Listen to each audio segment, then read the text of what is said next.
Magandang araw mga kagabay, ngayon po October 15, 2024, araw po ng Martes.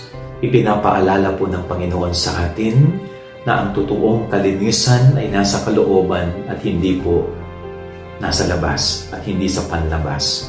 Katulad ng mga Pariseo, very particular po sila sa paghuhugas ng kamay bago kumain, sapagkat sinasabi nila na kapag marumi ang iyong kamay, magiging marumi ang iyong kalooban.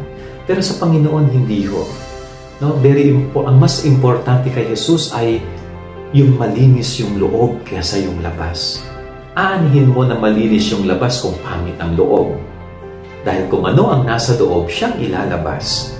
Kaya tayong mga tao, maganda pong paalala ito.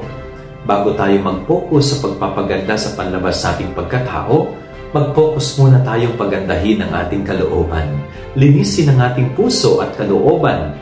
Linisin ang ating mga masasamang isipan. Dahil kung gaano kalinis ang nasa loob, ganon din magiging kalinis ang nasa labas. Yan ang ating gabay aral ngayong maghapon. God bless po sa inyo lahat. Pagpalain kayo ng Panginoon.